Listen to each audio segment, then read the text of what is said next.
And as you and I both know, accountants, people who run a accounting practice, leadership and following up with employees is not usually their forte. You know, they're really good at sitting in a cubicle and getting that stuff done. So yes, have you jumped that ship? Yes, and it's just recognizing as far as where you are in that process. And then the other thing too, that my only thing that I caution you on is you know the product. You gotta assume that everybody that you're talking to in VC, anybody that you're trying to raise money from, have absolutely no clue what you're talking about. Okay, and it's like, you know, pretend, you know, I joke around when I go to learn something. It's like, explain it to me like I'm a 5-year-old from South Carolina and I don't know anything. And like, okay, because you know, you want to go from that position. I was, you know, when I first started pitching tax title, the first kickback, pushback I got from every investor was, well, how are you going to get that many CPAs on your platform? And I was like, well, I don't need to have CPAs on my platform. And people are like, well, you have to be a CPA to file taxes. Right. And I was like, okay, do you use TurboTax? Yeah. You file your tax? Yeah. Are you a CPA? Well, no. Oh, yeah. And then me, you know, explaining to people and making them terrified. I'm like, yeah, you pay $36 to the IRS, you get a PTIN number, and you're now qualified to go open up any strip mall and put your name, tax preparation on it. You don't have to be insured, you don't have to have a license. And I'm like, the entire federal government is based on all these people collecting money and giving it to the government, pay $36 to the IRS. And they're like, holy crap. I'm like, yes, welcome to the Wild Wild West. Wait till you find out what's required to be a financial advisor. Well, you gotta take it serious. I mean, you don't have to. But right, there's a difference between advising and something. Right. For a while there, our company name was Tax and Financial Advisors, even though we were advisors. All right, are we at time? Did you share? We can go to stars, comments, or Okay. Well, we can see if anybody else has any questions. I mean, you can still start. All right. Anybody else got questions, complaints, so on and so forth? All right. Seeing Dan's here, I'm going to give him, seeing we got 5 minutes before we start, he's going to get up here and talk about broad brush overview about the Ignite program, and then encourage everybody here to make sure that you schedule a time with him, because I won't be here next week, but the week after, if everybody hasn't scheduled a time to meet with Dan, bonus for you, you get a free fencing lesson with me, okay? And I will give you the raw basics about what it's like to fence at the Olympic level by hitting you over and over again and seeing whether or not you can innately learn how to defend yourself, okay? So Dan, the floor is yours. All right, good morning, everyone. Again, Dan Rundle, I'm one of the co-founders here at Launchpad, and at Launchpad we developed something recording in progress called Launchpad Ignite to help us continue supporting you post-incubator as you grow your business.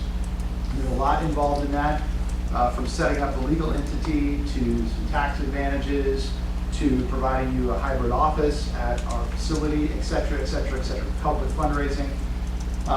And that's the Launchpad Ignite program. As part of that, we take a small equity position in your company. There's a small monthly fee, nominal monthly fee, I say, but that's what it looks like for us to continue working with you and helping you continue to scale and grow. And also aligns us with you, aligns our interest with you in helping you grow. So we're at the point in the cohort where each of you is going to spend 30 minutes with me to talk about that, see if you qualify. The good news is the majority of the cohort has now scheduled those sessions. I think there are 6 of you who have not. So if you haven't, check your email. You should have an email in there from me as recently as Friday. There's also a Ghostin Circle. Either of those places you can get to my calendar and book 30 minutes with me for a consult about that. We'll answer all your questions and get you moving. Okay, so a couple of things about the program. Good news for you guys. You guys are the trailblazer. Last week, Sam was here from Boyd Innovation Center. He's like, oh my God, this is unique. This is what we need down there. Last night, I had the opportunity to talk to somebody who's doing something down in Clemson, and Joe will possibly be coming next week and the week after to observe. But go to find out that even though Clemson has a great, program and a 4-year degree or a master's or anything down there, they too don't have anything for an entrepreneur to go, hey, this is stage 1. So we're going to be trying to replicate and do this also with them. So you guys are the trailblazers. You guys kind of go through this, and you're not alone. So everybody else who's got the idea on a napkin that's looking to put something together can benefit from what you guys are doing today. All right. So today, in building your MVP, building your platform and what you're doing, we're going to talk about credibility, interest. Okay, these are some of the topics that you guys, if you were to look at, week 5 of what we're working on, and then your elevator pitches. Okay, it's one thing to build your platform, but as John has made me very aware over the last week, you got to get people to use it.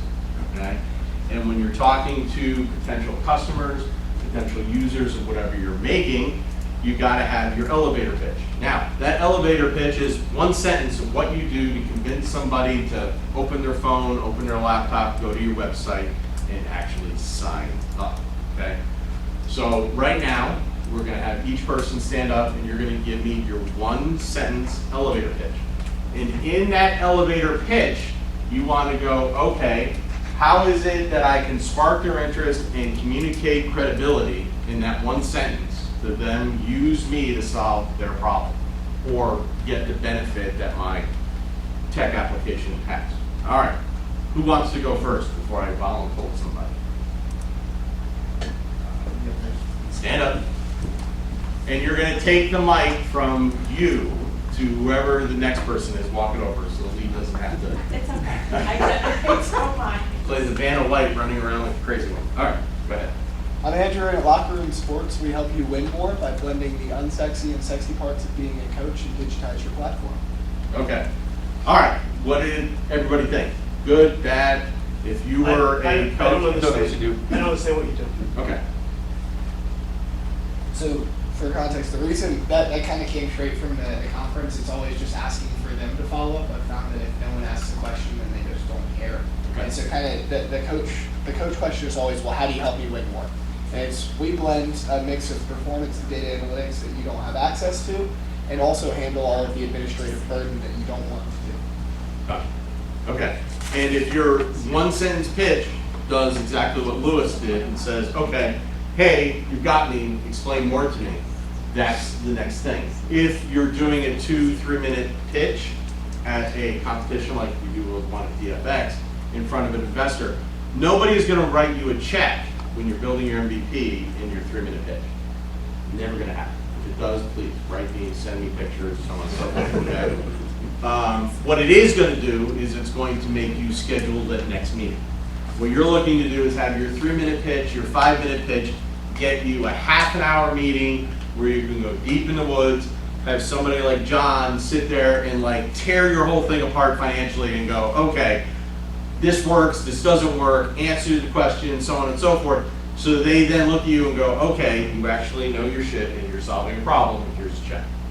Okay? Or the next step of, okay, now you've got to meet 3 or 4 people within the fund or my group or my family office. That's right, you check. Okay. Who's next? Who's our audience in the elevator? Your audience is someone that you want to use your platform. Oh, awesome. I'm Blake Hockey. I'm with Replay Coaching, and I want you to make money doing something that you already do for free. Thoughts? Questions? So you're speaking to a coach. Yep. Okay. How do I make money? We have an app where you look at athletes and analyze what they're doing through videos and communicate with them. That athlete might be someone on your team that's already sending you videos, might be someone from a geographic area that doesn't have access to a coach like you. Is it going to cost more for students? Great thing is, it doesn't cost you anything. you get paid for what you're doing. It does cost your athlete a nominal fee, really, $10 a month. It's cheaper than Netflix. Is it gonna put me out of business if they go to the next coach next door? You have the ability to invite your students. I assume you have a relationship. They will have access to you in the process of, if they sign up through you, they see you on the app. There is some hurdles you have to cross over, so it's easier to get to your coach than it is to another coach. But no, if you have your athlete's best interest in mind, we kind of scale it by level. Certainly myself as a coach, once I know how to jump 17.6 in pole vault. Once I kid who's jumping 18 foot, if I can give him some help, I'll do that. Okay, and on that, so not to pick on you, Blake, but. Fine, I'm not an Olympic athlete. No. What I'm going to say is just, you need to, at a certain point when you're presenting, if you're, trying to get someone to download the app, so on and so forth, is you need to stop, pause, okay? Only answer the question you've been asked, okay? And get more feedback from them, so you're not going so far down into the weeds that they don't ask and do more engagement, okay? Once you've answered the question that they've asked, then follow that up with another question to find out, okay, do I have that credibility? Do I maintain that interest? Because what I don't want to do is I don't want to bury it so far that they're like, yeah, okay, never mind. Does that make sense? It does. There's in sales. There's a you've heard the ADC always be closing, but at the point where you are kind of asking for the sale, the rule is the next person that talks loses. So if you are like, here we are, this is the opportunity, and then they pause and you go, oh, but this, then we can do position actually. So Yep, absolutely. All right, who's next? Somebody raise your, there you go.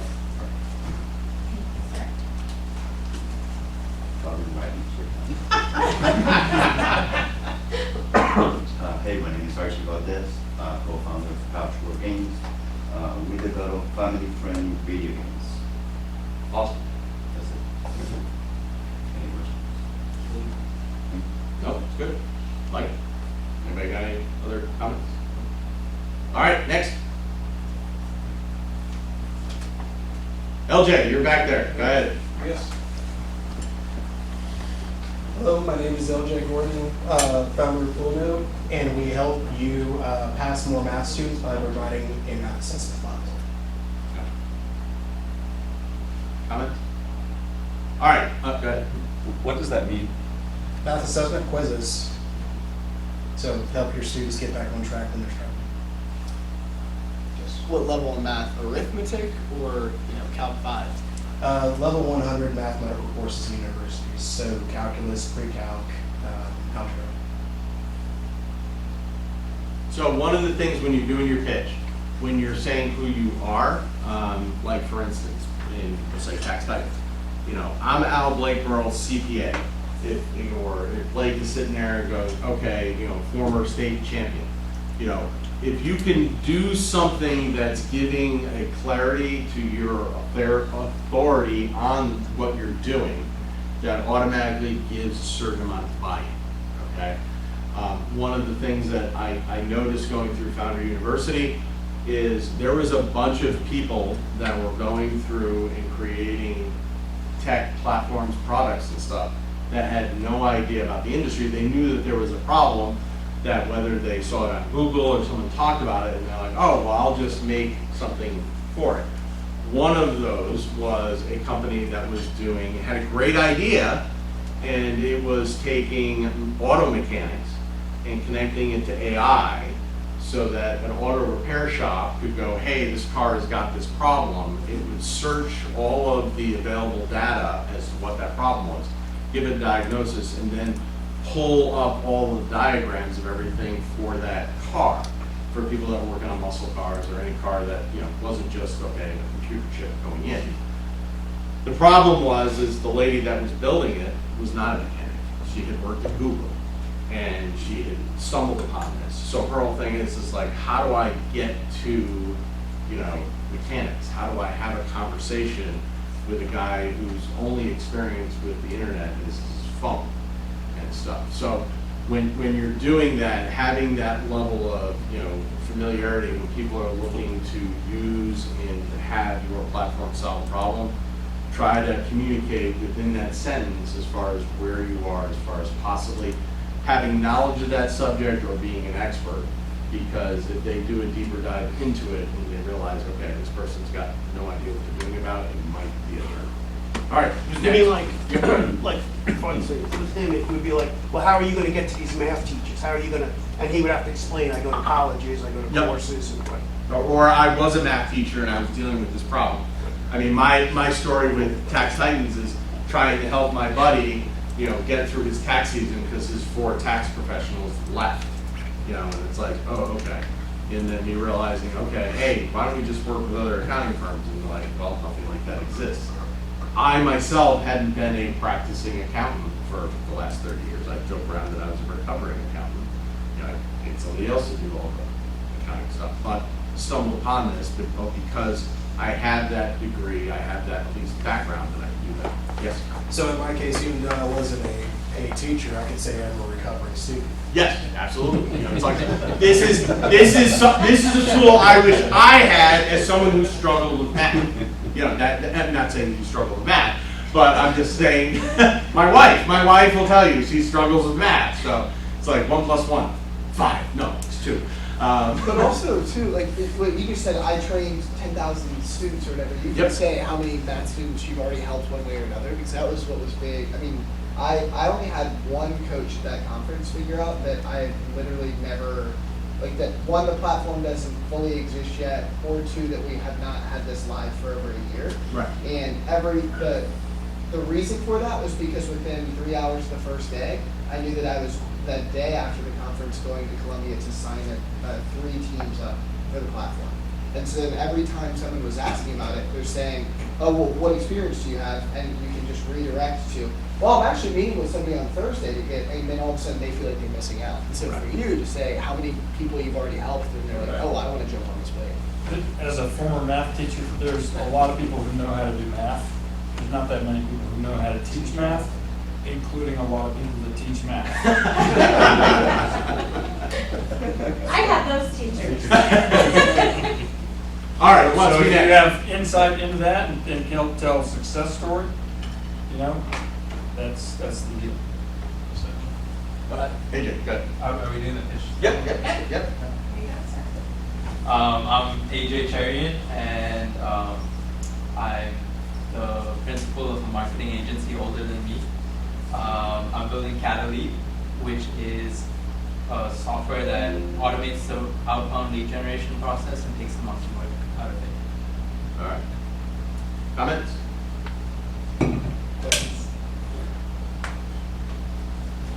Great who you are, but I would say just straight to the point. What are you doing for? Name and here's the deal. All right. Tom, you're up for your next one. Oh. Catalyst.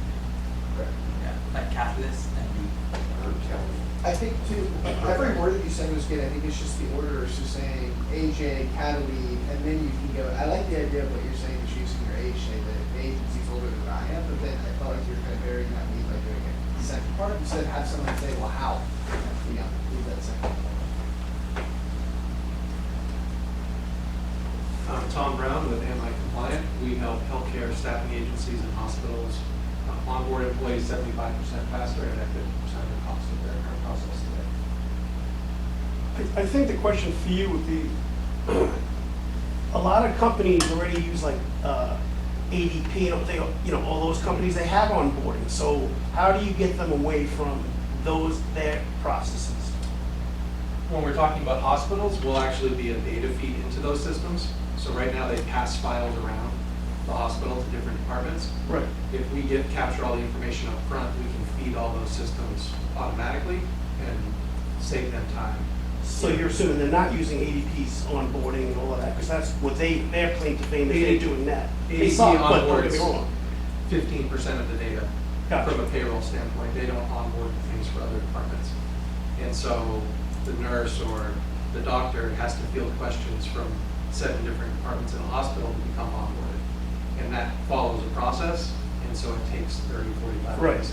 So We if do that, we can if I'm take done it with down your to 10 process, days. right, I use your process, you're telling me that at the end result, you're gonna feed the process for ADP, so you could say that's one of your pitches and say, that's a good, yeah.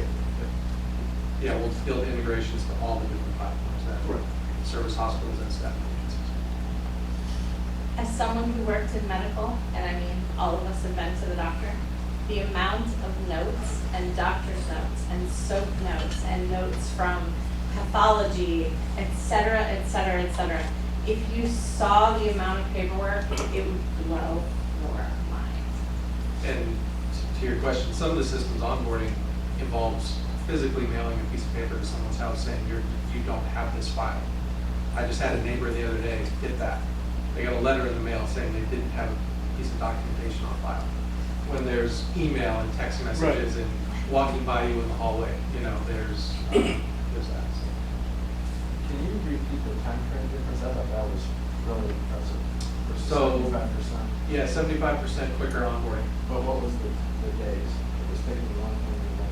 It depends on the agency and how, they draw about 30 to 45 days, just from a compliance and credentialing standpoint to get someone ready to work. And what do you take it to? 10.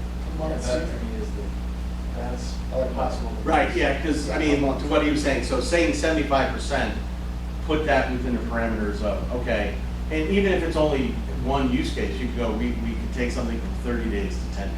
Right. That, Yeah. so. Mentally, that's Yep. impossible not to capture. Yeah. To me, that was really. Because you're selling to the provider that's onboarding people, correct? Yes, we're also selling to the professionals themselves, but to start out, we're So doing it's either packages. we get your employees working a month faster, or we get you working a month faster, right? Or is it they can still be working, they're just not fully onboarded, is that what you're saying? Well, some people start them without being fully onboarded. Because they don't want to not fill the position, right? Because Yeah. they're fighting with 3 other staffing agencies to fill that job. Yeah. So the faster we can get someone compliant, like, sometimes they'll start them if they don't have their housing or their car insurance or something else done. But if they're in an ER and someone dies, the first thing that happens is they audit everyone in the room. And if they don't have documentation on file, even if it's meaningless piece of documentation, that's gonna be a $15,000 to $20,000 fine, if that's your first offense, right? Never mind that person being off the floor while they figure it out and not getting their income and not taking care of their family, so. The risk is all there. I know an accountant who took a job and knew that if he was getting a bonus check, it was gonna help him pay a credit card bill. So getting that documentation and that stuff in writing is kind of important.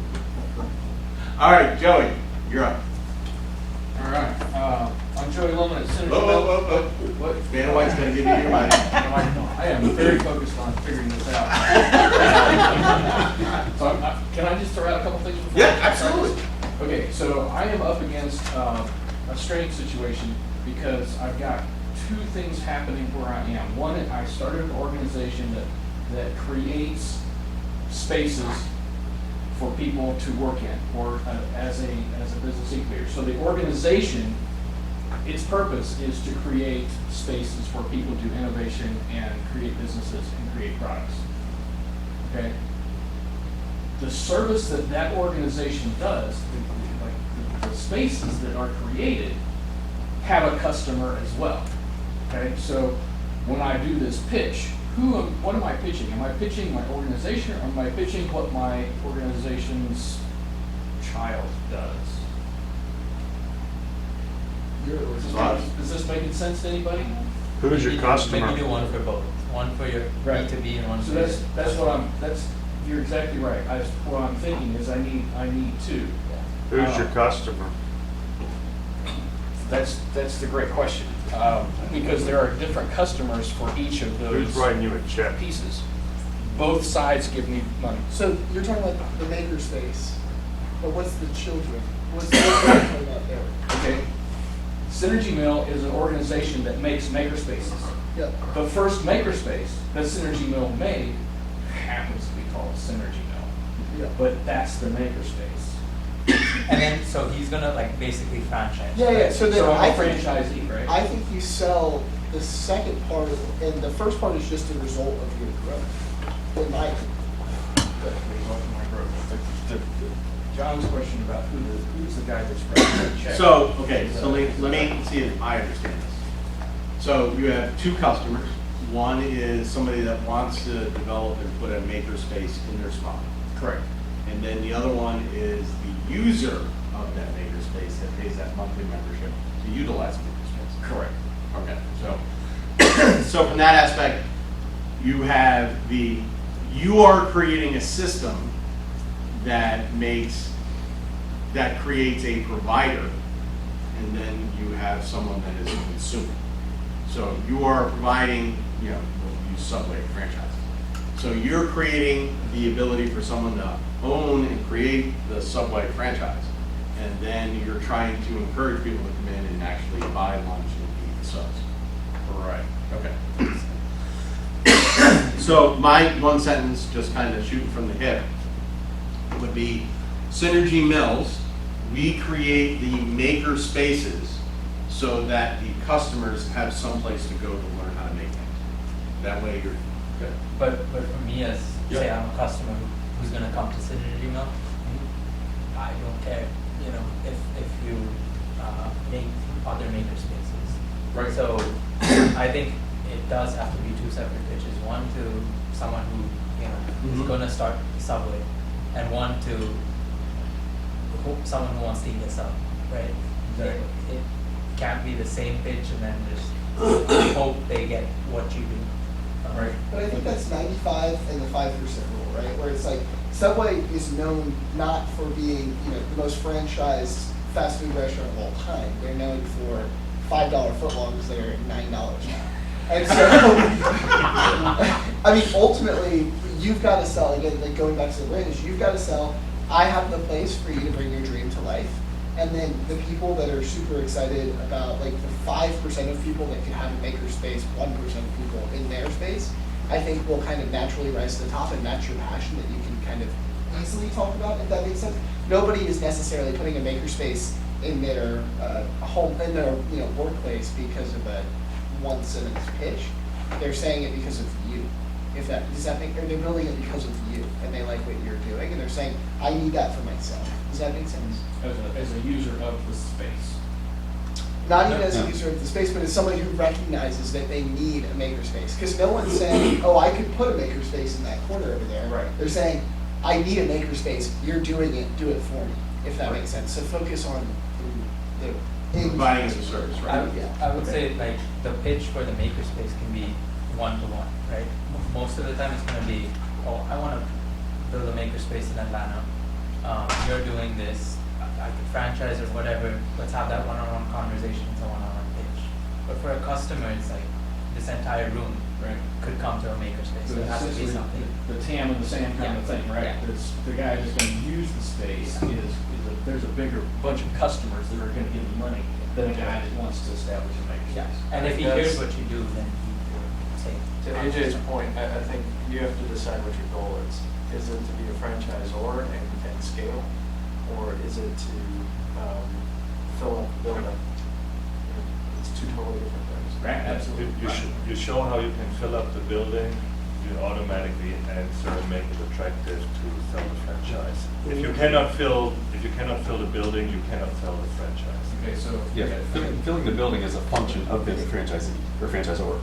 Yeah, so I got one direction on one way, and this is another direction on another way, it sounded like. No, it's the the question same was- as yeah, you Practice focus of on how you fill the space, how you get the makers in, so they can do their stuff.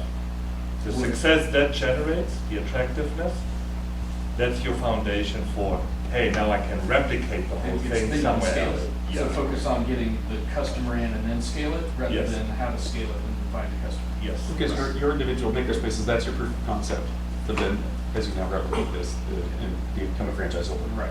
Yeah, come back, here's our success. Yeah. Okay. All right, get into Jeff, fine.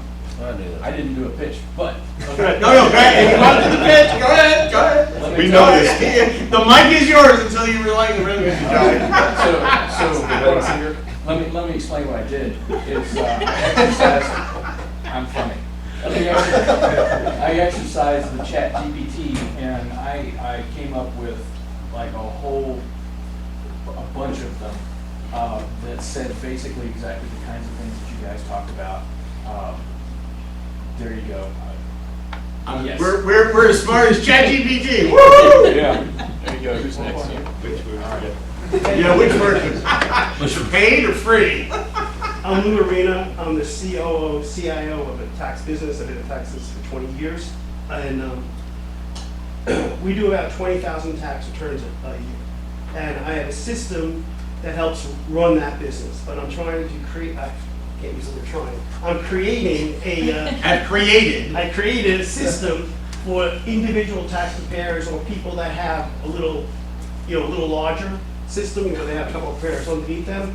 And what it's going to allow them to do is focus on their business and understand how their business runs, how they generate revenue, what are the clients, the life cycles of a client. And for the clients, they get to be able to upload documents and chat with you.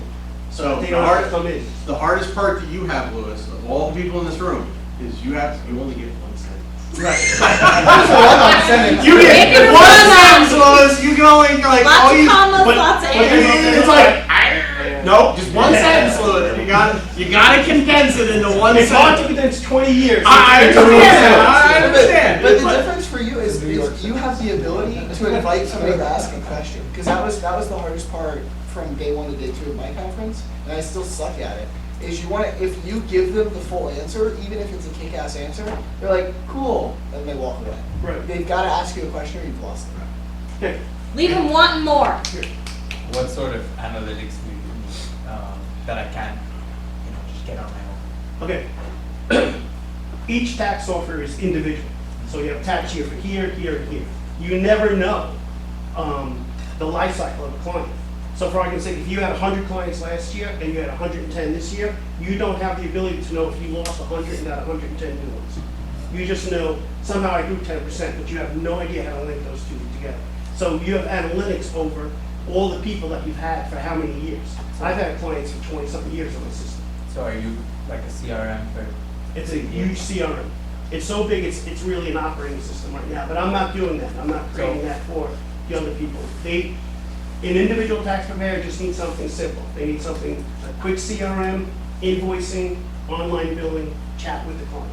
Yeah, so maybe that's your pitch, right? Your one sentence is where a CRM built with multiple features, built for tax preparers. Right. So whatever. Yeah, there you go. That is a good, right. Yep.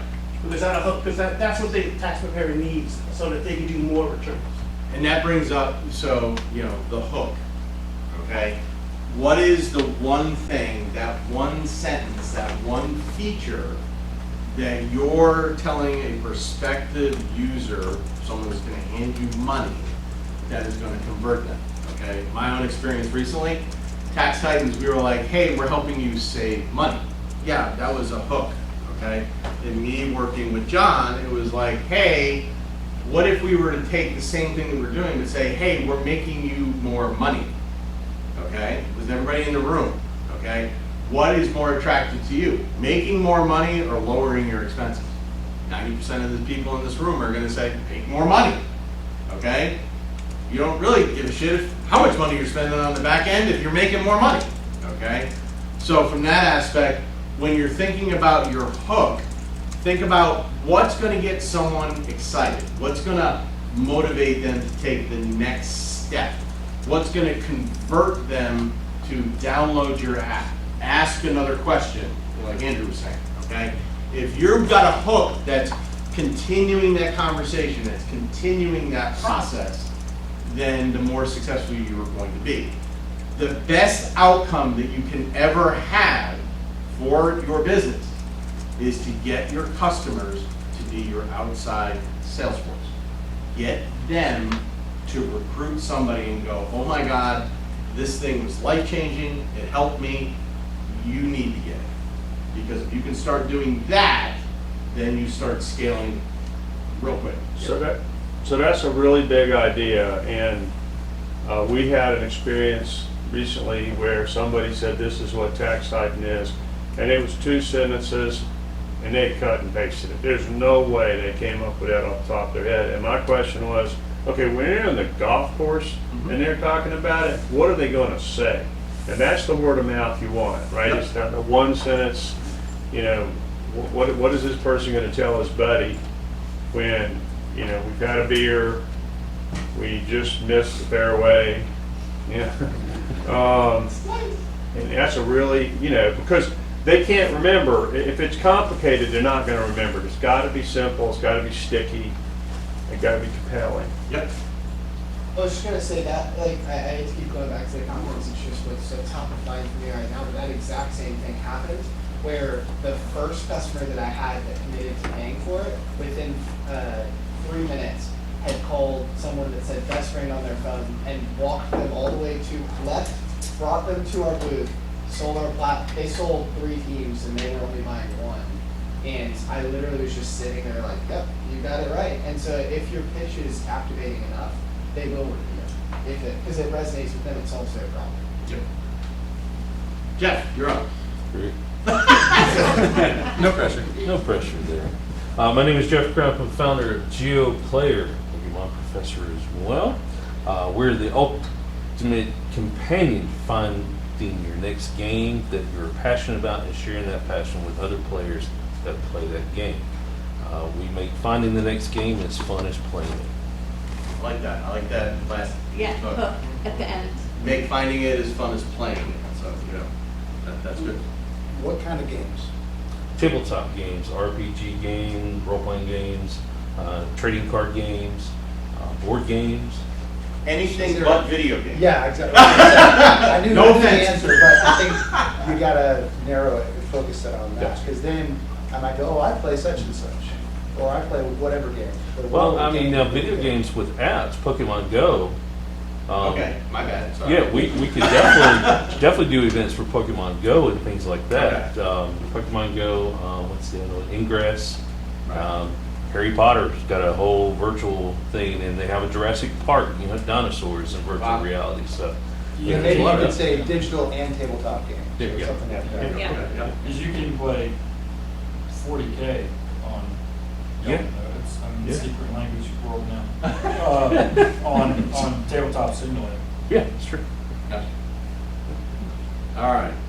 Chad, you're next. I think the last one. Yeah. Come around. See, this is why you need me.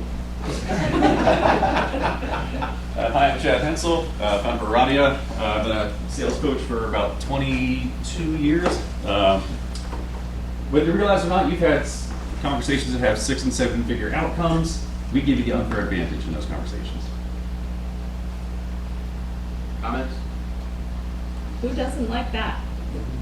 So the business is sales coach. It's really any conversation that's going to have a big outcome. Think of a job interview. I mean, you could frame it as sales, but yeah, you're going to have 6- 7-figure outcomes from that over the lifetime of that job. And if in that interview stage it's coming down to you and some other person, we want you to be the better trained person that's ready for that job. So no more hard conversations. It's basically kind of We take the hard part out. How do you do that? We use conversational AI to give you as many reps as you could possibly want. We also use the AI to generate the questions based off of information you're providing us, whether it's a sales scenario, job description, whatever it might be. We kind of have a nice modular setup where our AIs have a bunch of different personalities, personas. You can add all of your documentation to it. And you basically train against that as many times as you want. Just keep it and go button. Is it a subscription or? It's a monthly subscription. So you're really a life coach. We kind of stick more to the conversation side. I don't really get into the woo-woo and the Well, I don't know. No, but what I can use your thing for anything. Basically, if I'm looking for a job, you have AI templates for that, and if I'm looking to do something else, you might have templates for that too, right? Yeah, we try to stick more to the professional side. There are some other services Okay. that are kind of more your personal Right, life so that that's what- handle those better. What's Early the stage difference investor? between you? I'm sorry? Early stage investor? Sure, come on in. Help you do, no, I mean, I'm just saying you could plug that in as a persona in practice. Oh, absolutely, yeah, like you want to come and practice your pitches? Yep. Hey, I've done a lot better in the last few weeks. I've got something. What's the difference between you and ChatGPT? Well, this is a great question. On the back end, we're developing a B2B platform, whereas the manager, department head, whatever it might be, you can track the progress of all of your employees to make sure that they're following your curriculum, they're following your sales process, they're using your keywords in those conversations with the AI so that you can actually watch them and make sure that they're doing what they're supposed to be doing, rather than just trying to, hey, plug this prompt into ChatGPT. You can't scale that. There's no scale there, and you also can't track the results of that. You also want to say to them, maybe you don't need me, but you better ask ChatGPT the right question. So, do you think your pitch should be more to that B2B, you know? That's the direction we're heading. Yeah, compared to, say, I'm going for a job interview, Yeah. Pick them off the platform. I'm trying to develop a couple of just little quick proof of concept vertical apps to kind of push out and then move into the B2B side. Because you're basically a conversation gym. Yeah. Where the practice makes perfect. Exactly. Get you the reps. All right, now we're going to get to the next part of your MVP. Okay, your MVP is not only your platform. Your MVP is also your team. Okay, I joke around for the year of 2024 it was me, myself, and I. Okay, if I lose the argument, I should go see a psychologist. So from that aspect, every one of you, it's either you're a solo founder, you've got a partner, or you're going to run into people when you're pitching your idea, you're trying to raise money. There are, even though there's AI these days, there are a ton of people, whether it be a family office, a VC firm, an angel investor, they are not going to invest in you if you're by yourself. If you are a single, solo entrepreneur, it's as if, you said when we talked about LLC versus C Corp, they're like, oh, you're a solo founder, you're it, then yeah, it's a no-go, okay? So then the question becomes, okay, getting a co-founder, okay, and getting those people on the team, what you look for, okay? And for a guy right now that's going through a very expensive lawsuit, I can tell you that picking the wrong co-founder can be very expensive, if not devastating, okay? So when you're sitting here and you're trying to figure out who is on your team, figure out what you need. And the biggest thing that I tell people is figure out what you are shitty at doing, okay? What you don't like to do, okay? And then find somebody that's great at doing that and that enjoys doing those things, okay? Do not get a teammate in somebody that's going to say yes, yes, yes, never push back, so on and so forth, okay? You want to work with somebody that's literally going to question your very existence every day, okay? One of the reasons I like working with John. So from that aspect, okay, when you're sitting there and you're looking for, hey, whether it's a technical co-founder or somebody that's good in sales or somebody that's got, doesn't mind attention to detail, okay? I am horrible and I hate attention to detail. When people find out I have an accounting degree, they're like, what? Okay, so from that aspect, that's one of the things. And be prepared when you're talking to somebody that's looking to invest in you. It's like, okay, what are you going to do and who are you looking for to be on your team? Or be able to articulate people who are on your team. Okay, how many people here in this group right now you're a solo founder? Raise your hand. Okay, all right. So if, I was to say to you, okay, who would be your ideal person who you would look forward to join your team, who would it be? Okay. I need someone on the tech side, or on the more technical side, to be able to pick it up and run with it so I can develop the business end. Okay. Jeff? Yeah, same for me, be more technical. Okay. Lou, you're the other way. So. Yeah, and I actually called him yesterday, Jared, this guy, Jared. So EROs resell tax software. So I don't have to do the sales. He already has the client base. He's already seen my system, not this one, the other one. So when I showed him the scale down model, he could easily push that to all of his clients and say like, hey, I got this new add-on, you're gonna love it. And that'll help him get new clients too, so he'll be very hungry to do that. Who else was a solo? Technical co-founder. Co-founder. Oh, yep. Same. All right. So those of you who are looking to add people to your team, another conversation that you should have with people who are investing in you, or you should have that personal conversation with you, yourself, and is, okay, when I get that co-founder, when I get people that are on my team, how am I gonna compensate them? And how am I gonna do that, not only with a check and or equity, okay? As John, you know, has worked out with me and we're going through stuff at Tax Titans, I have a CTO, okay? And whether or not you just give somebody equity or you have that equity vest, okay? And then what you're paying that person, okay? Because the Greenville area, in my opinion, and this is only my opinion, as Dan can validate this probably more, is kind of in the infancy of trying to negotiate and give people equity versus, you know, their paycheck and so on and so forth. You want to be aware not to kind of like, you know, the prom date, give it all away at one time. Okay? You want to make it so that there are benchmarks and certain things that people have to achieve in order to unlock things, whether it's a certain amount of revenue or a certain time frame. Okay, John, I don't know if you want to add anything to that as far as from your experience. So something you and I talked about in the last little bit here is my experience here is be careful about distributing equity too broadly. We don't have a culture here of people making money that way. So when I was chairman of Earth Fair, for example, we broadly distributed stock options, but the assistant manager in a store didn't know anybody that ever made money that way before.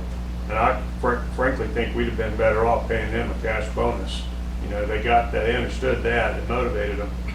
And so the key people, I mean, they probably get it, they understand it, you know, your chief technology officer, but just, you know, if you're gonna do it broadly, there's a big education you got to help people understand at the end of the day how they're gonna make money. Because a lot of the things that y'all talk about here, you know, growing the company and scaling it and exiting and making money that way, people walking down the street in Greenville don't know what you're talking about. They can't see themselves in that. Doesn't mean they're not smart. We just don't have that. You know, if you were in Silicon Valley and you went out to lunch, I mean, half the restaurants venture capitalists. You know, that doesn't happen here. You could, the way we did it in the real estate business that I was in, sorry, the way we did it in the real estate business, you had a cash bonus, and let's say for argument's sake it's $1,000. You could take that $1,000, or you could take a portion of it and put it in the company, but we would give you a little more if you didn't take it. So that was the incentive for us to keep holding on to our cash, and for you to look at it and say like, well, I need the money today. I'll take $500. You'll give me $750 in equity. But it also, the thing about the cash bonus versus equity is ownership. When someone has some sort of ownership, they're going to work a lot harder and promote the company better than. With due respect, there's a difference between real estate and a company. Yeah. I think most people understand the building, you know, and we're gonna. It was a real estate company. We didn't own it. Huh? It was a real estate company. We bought and sold. Well, but I mean, we're renting real estate or we're owning real estate. I mean, I think most people walking down the street understand that. What they don't understand is what you're doing with your company and how they're gonna make money on it. That's just that's scar number 135. All right, so is anybody currently in any negotiations or talking with someone to be join their team, the co-founder as far as negotiations? I have not gotten a phone call from anyone. Okay, got it. So Andrew, you have a team, okay? Can you kind of give us a little bit of insight as to you, your team, and kind of how you put it together? So it was pretty clear, it's three of us. It's myself, Michael Roberson, who was my roommate in college. He and I workshopped the idea, worked through a lot of basically shaping it from a, hey, wouldn't it be cool to, okay, what does this actually look like as a business, as a model? We were then introduced to Joey Iannetta, who's got a local tech firm. He was a Furman grad, and he came on originally as a donor for me specifically to work on the idea. We worked well together, and I recognized that I didn't necessarily I wanted a technical partner, but in the business that I was pursuing, I didn't need somebody that was going to go out and make crazy intensive LLMs or anything like that. So it really came down to, do I want to go to a traditional dev shop? That would require me to raise capital, which kind of means that I'm paying for it twice. So I knew that I wanted someone in-house that could kind of handle a lot of the technical stuff while I continue to focus on the business, but ultimately they have to be compensated. And so what I did was I structured it to say, you're going to get both of them. So Micah, because he's going off to med school, got his shares up front to incentivize basically him to work as much as possible before we signed the operating agreement. So when we signed the operating agreement, that's when they got their percentages. And so I knew that I was going to use that as the benchmark to say, Mike, I need as much of your time as possible to get this thing off the ground, to refine the idea, to talk to as many coaches as possible, to use your connections. He got his shares then because that was the bulk of his value, and now he's more of an advisor. Versus Joey still has 15% of his 25% outstanding. He has not received those shares yet because he has not fully delivered the MVP yet. And so that's where he knows that once he delivers the MVP and gets us to the stage that we have paying customers, that's when he vests the rest of his shares, the vast majority of his shares. So he's got an interest in not just leaving, because I want to make sure that, if I get a half-empty code repo, then that means nothing to me.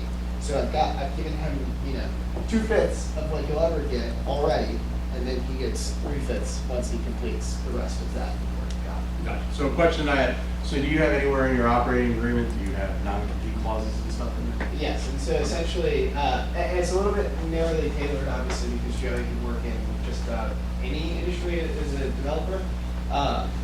But essentially, if he ever wants to develop anything like a sports tech application, anything for high school sports, anything remotely related to locker room, we would essentially have to sit down and make a vote to exclude that from our operating agreement.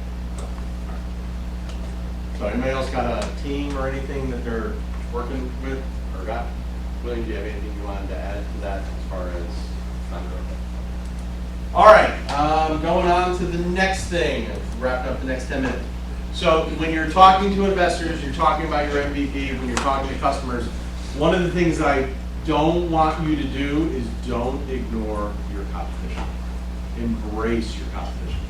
You want to say why you are better than, different values that you offer.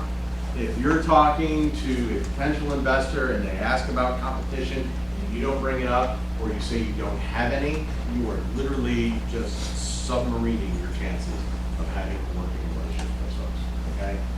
Somebody is doing what you're doing, okay? Kind of like John said earlier, yes, here's the car, the competition is the horse, okay? Are there other cars out there? No, but here is the horse that's still providing the service of getting me from point A to point B, okay? The more that you can address your competition, talk about your competition, and how you're better than the competition, the value that you add or what you got, shows, okay, that you know the industry, you know the solution, you know what they're going to encounter or what the options are for your end customer, okay? So, Archie, who's your competition? So I recently learned that there is direct and indirect competition.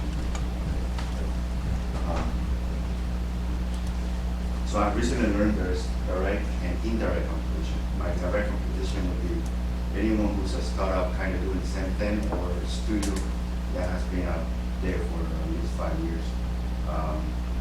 So my direct competition would be, I've been following some people. There's a studio down in Florida, kind of doing the same thing that I'm doing. I'm just gonna kick ass and do it better.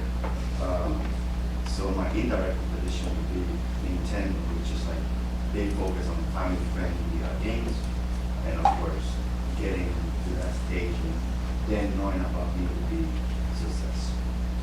That's pretty much it. Isn't the Wii your competition?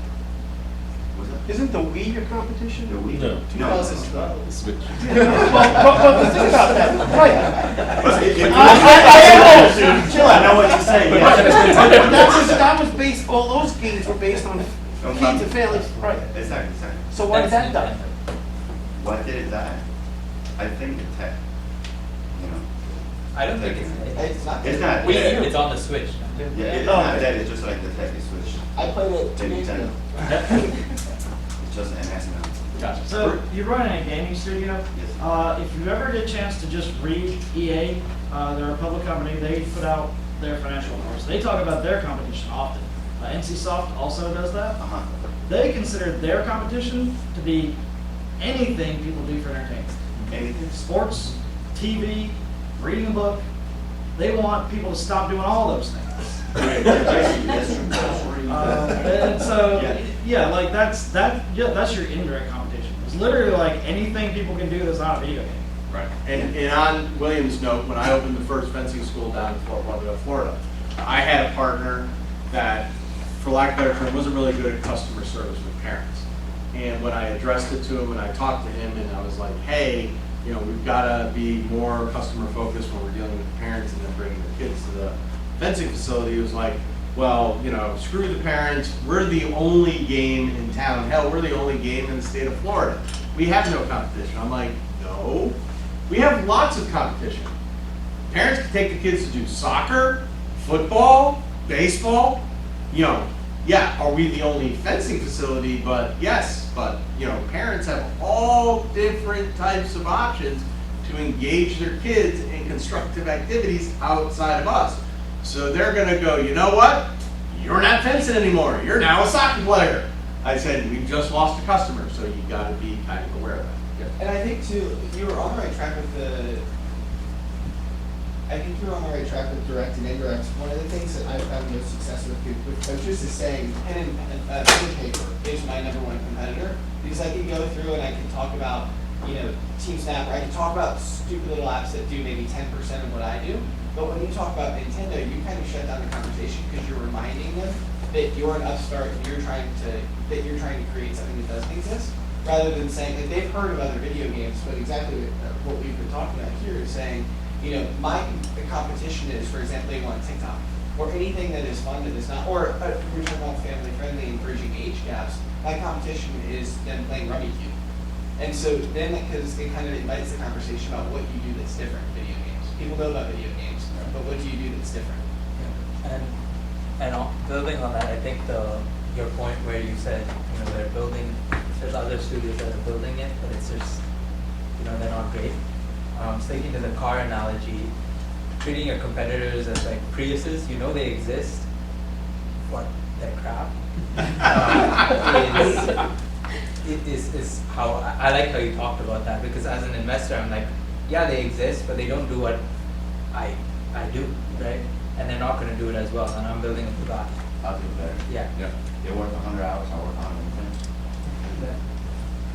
Ben, Yeah. talk about, you know, if you're trying to raise money, how DFX is different than, you know, what people currently do. Yeah, sure. It's one is the economics.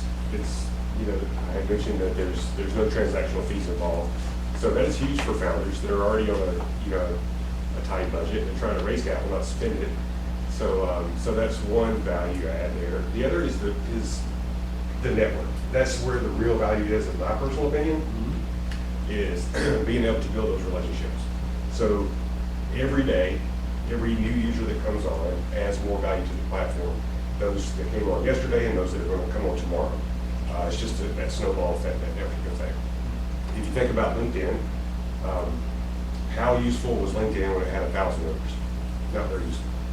But when it had 100,000 users, 1 million users, every new user, it brings value to the platform. So I think that's one of the real value props of DFX, is being able to have a global network for right here in Griffin. And one of the things that, you know, I think, from my opinion and from people like Dan that I've worked with over the years, one of the things I think everybody should highlight to your potential investors, to your customers, is the scalability of your platform. Okay, we are at a point now with technology where scalability becomes huge. Also, if you haven't thought about it, think about how your data and everything that you're collecting with your customers becomes your moat.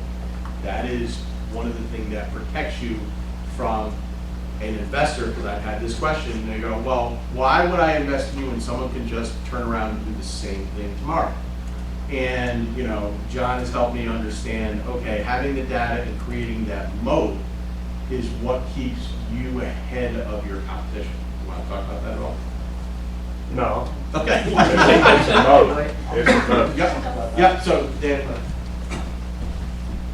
So underscoring this point about scalability from an investor standpoint, if I'm a venture investor looking to invest in an early stage tech company, I want that asset class because it is high risk and high reward, high outsized returns.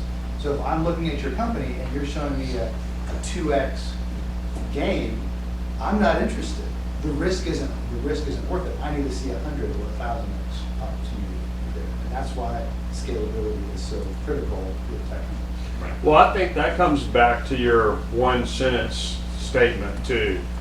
You can't scale if it's complicated. It's got to be simple and focused, and you know, you got to resist having 3 different platforms. Yeah, the thing about the data moat is we could, given enough money, we could code Amazon.com. We can never replicate their data. So the real value there is that, you know, I log on and it says, you know, you bought these shoes last time, do you want to reorder them? You know, nobody else has that information other than them. Let me say something about complexity. So I've gone to IRS trade shows with my app, not the app I'm building, with the app I built. And we've shown it to people, and their eyes just get glossy. It started out as a POS, not a piece of shit, you know, point of sale, and then, you know, it morphed into the CRM, and it's an entire operating system for a business. And everyone looked at it, they love it. I mean, it's customer service tickets in that, it feeds, I get feeds from the tax programs, which no other software does. But no one has said, I want to buy your product, because it's just too complicated, and they're like, I can't see myself investing and changing my business to use that application. And that's one of the other problems is the application is built on the way the owner of my tax business runs his business, and he wants to force people to do business his way of doing it. That's why the app I'm building has no business rules in it. Right. It's you know, you want to run your business into the ground, and I get 2 years out of here, that's your business. But so yeah, so you got to keep it simple. So, and one of the things as far as Launchpad and our competitor is basically the internet and you guys doing it on your own.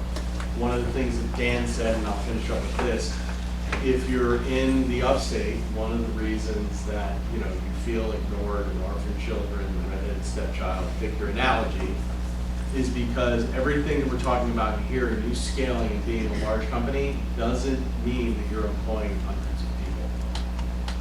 Unfortunately, the people that run things here in the area that you hear about, and I won't name anybody, okay, are gauged on metrics as to how many jobs that you're providing to increase their tax base.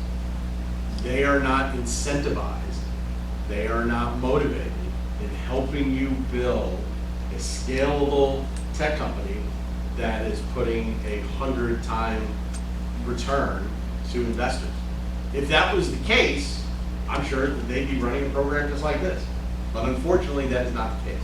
So in the absence of that, we're putting it here. Now, as you know, William will tell you, you know, or John, or anybody else that's been to Silicon Valley, you can walk into a coffee shop, everybody there is talking about startups and capital, and everybody's helping everybody, so on and so forth, because the the successful metric is building those scalable companies, not how many jobs do. So, Can you give us the elevator pitch for Launchpad?